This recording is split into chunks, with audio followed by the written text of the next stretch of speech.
সম্প্রতি ধুরন্ধর সিনেমা নিয়ে চলছে তুমুল আলোচনা, কিন্তু এই গল্পের পেছনে রয়েছেন এক বাস্তব নায়ক, অশোক চক্রপ্রাপ্ত প্যারা এসএফ কমান্ডো মেজর মোহিত শর্মা, যার সাহসিকতা সিনেমাকেও হার মানায়। সাল 1978, রোটাকে তার জন্ম। ছোট থেকেই সেনাবাহিনীর স্বপ্ন, প্রথমে এনডিএ, তারপর আইএমএ। প্রতিটি ধাপেই নিজেকে প্রমাণ করেছিলেন। মোহিত শর্মাকে আলাদা করেছিল তার মাইন্ডসেট, সবসময় সঙ্গীদের আগে নিজে ঝাঁপিয়ে পড়া। 2004 সালে এক অভূতপূর্ব মিশন, কোডনেম ইকবাল, কয়েক মাস জঙ্গিদের ভেতর আন্ডারকভার থেকে তাদের গুপ্ত তৎপরতা ভেঙে দেন।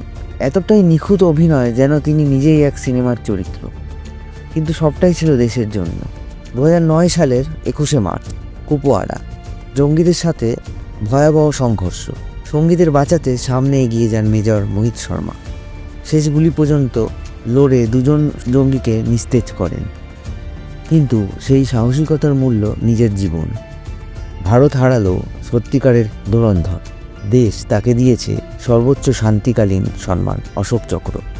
আর আজ ধুরন্ধর সিনেমায় আলোচনার মাঝেও এই নামটি আমাদের মনে করিয়ে দেয়, নায়করা জন্মায় না, তারা তৈরি হয় কাজ দিয়ে।